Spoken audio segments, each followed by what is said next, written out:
Hi guys, मैं हूं Brian और अभी के लिए मैं एक गेम मास्टर हूं। क्या हो कि अगर मैं आपको 3 दरवाजे दूं और कहूं कि इनमें से किसी एक के पीछे 10 लाख रुपए हैं, बाकी 2 के पीछे बकरी है, लेकिन मैं एज अ गेम मास्टर आपको एक ऑप्शन दे सकता हूं, एक चॉइस कि आप इनको स्विच कर सकते हैं। ये एक बहुत ही फेमस पैराडॉक्स को जन्म देता है जिसके बारे में हम आज बात करने लगे हैं।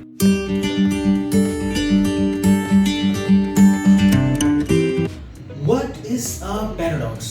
पैराडॉक्स 2 ग्रीक वर्ड्स का जोड़ है। पैरा जिसका मतलब है डिस्टिंक्ट फ्रॉम एंड डॉक्सा जिसका मतलब है आवर ओपिनियन।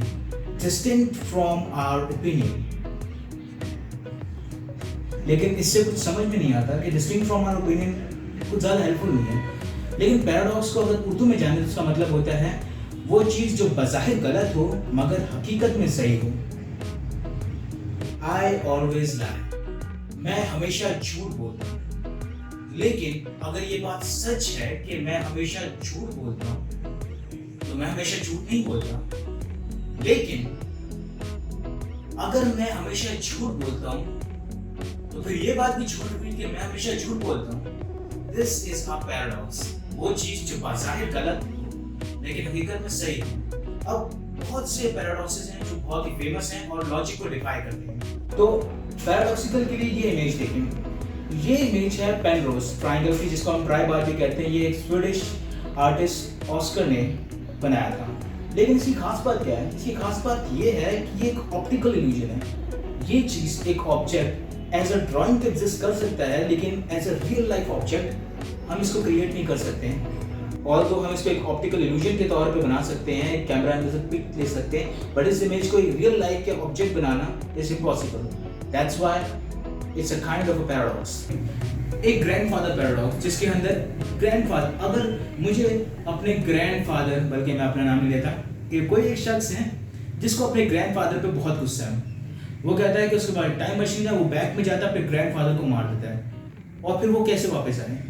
क्योंकि अगर उसका ग्रैंडफादर नहीं था तो उसका फादर नहीं है, और उसका फादर नहीं है तो फिर वो कैसे आया दुनिया में? तो अगर वो नहीं था तो वो शख्स कौन था जिसने टाइम में पीछे जाकर अपने ग्रैंडफादर को मारा? हम इसमें एक डिफाइन कर सकते हैं कि एक 2 डायमेंशंस निकल रही हैं। एक डायमेंशन एक अलग स्टोरी को डिफाइन कर रही है, दूसरी डायमेंशन एक अलग स्टोरी को। बट ये सारे थ्योरीज हैं जो पैराडॉक्स मदद करते हैं हमें सोचने के लिए। अब मैं एक बहुत ही फेमस पैराडॉक्स बताने वाला हूँ जिसका शायद आप लोग वेट भी कर रहे हो, जिसका नाम है द शिप ऑफ थीसियस।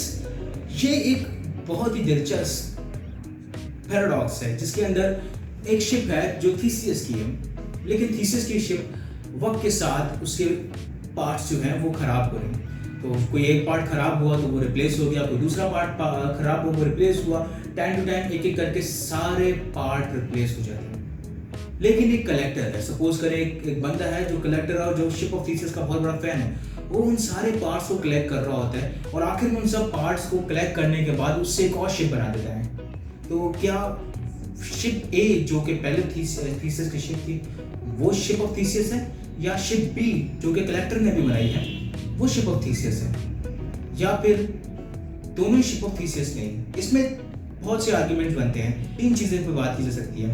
पहली चीज कि शिप 1 जो है शिप ऑफ थीसियस है, एटलीस्ट वो वही शिप ऑफ थीसियस कहलाएगी क्योंकि टाइटल उसको दिया था। हाँ, भले उसके बॉडी पार्ट यानी कि ऑब्जेक्ट्स जो हैं उसके वो रिप्लेस होते रहे हैं, लेकिन फिर भी वो शिप ऑफ थीसियस है। या पार्ट बी यानी कि ship B ship of Theseus कहलाएगी क्योंकि वो सारे के सारे ओरिजिनल पार्ट शिप बी के हैं। लेकिन यहाँ पे एक तीसरी कैटेगरी भी डिफाइन होती है जिसको हम कहते हैं आइडेंटिटी। मैथ्स के अंदर हमने बहुत सुना होगा, if A is equal to B and B is equal to C then A is equal to C। क्या मतलब हुआ इसका? इसका मतलब ये हुआ कि A शिप ऑफ थीसियस है और B भी शिप ऑफ थीसियस है, तो A और B दोनों शिप ऑफ थीसियस हैं, या फिर दोनों शिप ऑफ थीसियस नहीं है। यही होते हैं पैराडॉक्स। सो आई होप आपको इन पैराडॉक्स के जरिए काफी कुछ अंडरस्टैंडिंग मिली होगी। ये पैराडॉक्स क्या है, पैराडॉक्स की अलग अलग टाइप्स और कैसे वो लॉजिक को डिफाई करता है। तो मैं आखिर में आपके सामने एक बात रख के जाना चाहता हूँ। एक बहुत ही अहम चेस मैच चल रहा है जिसके अंदर एक लड़का है जो कि फ्यूचर देख सकता है और एक लड़की है जो कि दिमाग पढ़ सकती है। तो आप मुझे कमेंट सेक्शन में बताएं कि वो चेस कौन जीतेगा। Until then, like and subscribe and see you next time. Bye.